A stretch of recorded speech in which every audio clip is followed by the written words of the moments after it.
What's up, Renegade Roofers? It's Pete Riccozzi with RoofAmp, and today's growth tip is growth tip number 2, the perfect welcome email sequence. Now, when it comes to converting leads into raving fans, customers, and referral-giving homeowners, this is one of the many tiny things you can do to move in that direction. So, think about the last time you got into your inbox and you were like, who the heck is this? I don't even know who this person is. You can't remember whatsoever. But sometime, you opted in to receive emails. Maybe you signed up for some like guide or checklist or something like that, and you got it, and then you never heard from that person again until out of the blue, they're like, hey, I got something to sell you. You want to buy it? Kind of like those high school friends you never talked to who suddenly want to be best friends with you because they're part of a pyramid scheme, right? I know, right? But if you execute this strategy, you will stick in the minds of your customers, and not only that, you'll have a bigger chance of actually converting leads that come in who are kind of on the fence into inspection appointments later on. So how do we actually execute this strategy? How do we go about doing this? Well, one, remember, this is a 3-part email sequence that is automated, that goes out. Now, this can be triggered by many different things, and you can actually use this in many different scenarios in your business. We're going to talk about 2 different scenarios. The first scenario is you just got a brand new lead, came in from Facebook, your website, or something like that. You want to send this welcome email sequence. And it's a 3-part sequence that, 1, introduces the customer to who you are, what your values are, welcomes to the family, and gets them to take some small, tiny action, like click a link or respond to the email. The reason that's important is that if they can respond to the email or click a link, it shows the email service providers that are allowing this email to come through that this person actually wants that. They want that email. And so therefore it reduces the chances of future emails going to spam. Email number 2. This is usually a bonding email. So this is where you can share a picture of your family, a video, and if you don't have any of that stuff for whatever reason, you can just share a motivational video or something like that, something you thought was cool that you wanted to share with the homeowner and ask them for some feedback on it, what they thought about it. And then email number 3 is more of the same. It's answering questions that they might have, setting expectations for what's to come in future emails and future experiences with either your sales rep, your inspection, if you're doing the inspection, or the sales rep who's doing the inspection, or even some of your crew members that are heading out to complete a job potentially. It's also a great place to drop testimonials. In fact, if you have them, I recommend that's what you do on email number 3. Video testimonials, screenshots of Google, Facebook testimonials, reviews, things like that.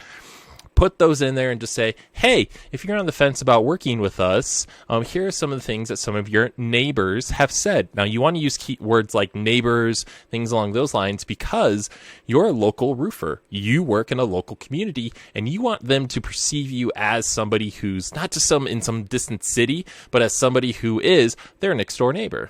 All right. So now that you understand the overarching principles around creating these 3 emails, next, you got to write them. And the best way to write them is just to sit down, think about your ideal customer. Actually, I find it helps for me to think about somebody I've actually worked with in the past and write an email specific to them, and then go back and revise it for the general populace, right? And the reason you want to do that is if I'm thinking of, say, for example, like my customer, Matt, and I know Matt, and I think about him, how I'm going to talk to him is going to feel much more conversational, less formal than if I sit down and just say, general homeowner, how, blah, blah, you know what I mean? And that's what you want, is you want more of a conversational tone to those emails. So you're going to want to write them. Email number 1, you're going to want to write them out something like this. Hey, welcome to family. We're so excited that you reached out to us for your roofing needs. We're going to be contacting you shortly to see if we can set up a scheduling appointment. In the meantime, here's some things we would love to share with you and some things we'd love for you to do. Be sure to go over to our Facebook group, like our page, so that you can stay up to date on all the things you need to know about your home, like winterizing your home, what to look for, tips and and tricks, things along those lines that help you be the king of the castle versus the newbie homeowner, right? Everybody wants to be the king of that castle. Nobody wants to be the noob. And so you'll go through that. You'll ask them to do that. Ask them to click those links, and then ask them at the very end, you'll want to ask them a question like, hey, do you know the number one reason for roof leaks in whatever city you're in, right? Be it Salt Lake City, Utah, or Eagle Mountain, Utah, things like that. And then you'll want to leave it as an open-ended question. You'll want to be like, hey, if you're like me, you'll be surprised by the answer. I'll tell you that in the next email. And you want to open that loop. And the reason you want to open that loop, that's what it's called, opening a story loop, is that our brains hate open loops. And we want to close those loops as much as possible. Think about the last sitcom or movie, in a trilogy or TV show. They always leave you on a cliffhanger, and you can't wait to see the next show because you want to resolve that open loop, that story loop. Do the same thing in your emails. Always end with a PS, ask a question, and then answer it in the next email.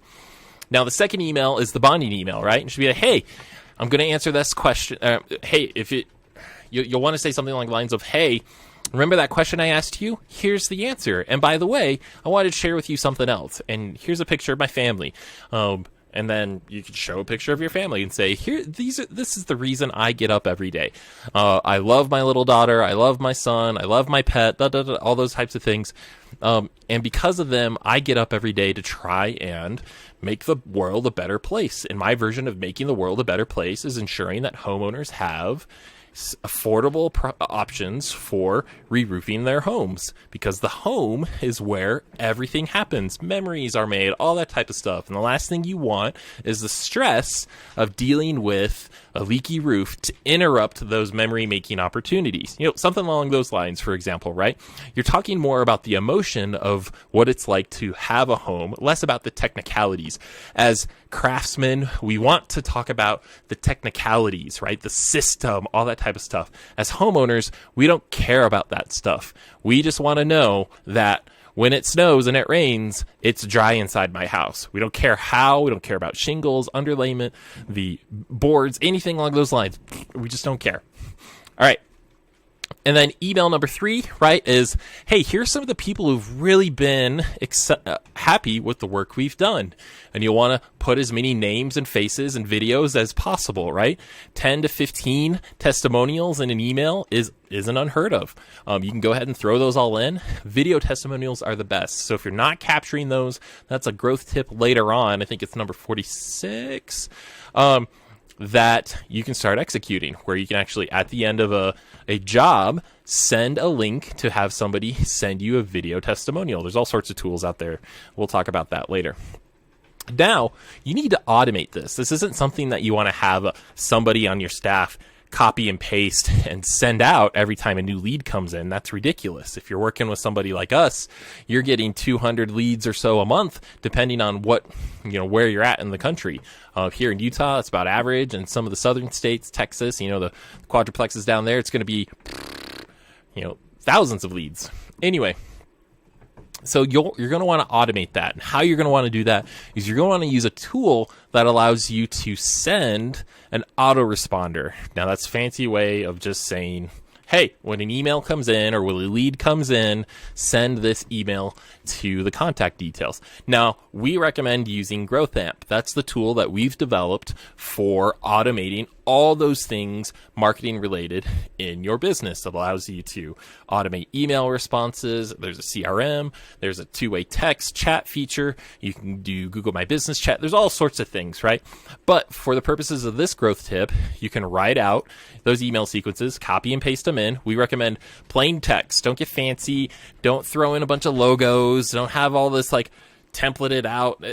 No need for that. Make it look like you sat down and sent and wrote the email out that right then there in the moment and sent it out to them. And that's it. And then automate it. There are alternative tools that you could use as well, like ActiveCampaign, MailChimp, all these others that you can do. But we find that the deliverability of our tool, of GrowthAmp, is much higher than that of ActiveCampaign and MailChimp, because we're able to actually customize some of the technical stuff in the back end that I won't bore you with, but it makes it so that email service providers are like, oh, okay, this is a real email from a real company.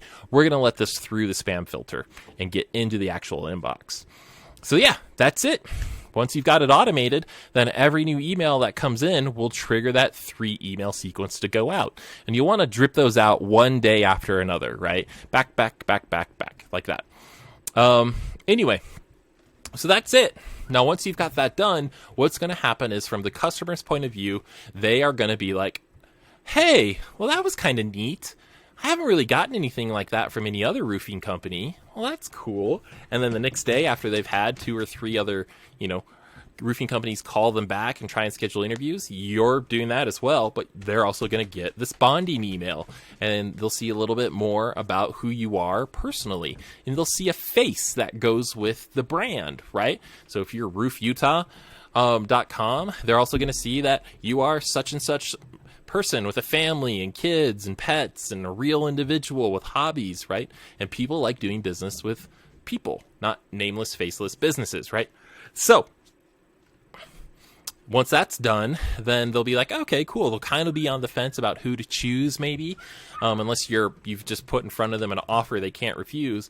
And then that third email comes along, and they see all these testimonials. Now, they might have gone through and taken a look at your reviews on Google and on Facebook, but you are going to then curate the best ones. And if you've captured video testimonials, even better. They'll be able to click on those, see those. Ideally, you've got just a channel on your Facebook page that's just video testimonial after video testimonial that you've done with with happy homeowners. And that's really what's going to push them over the edge and make them want to choose you, because they won't be able to really vocalize it, put it into words.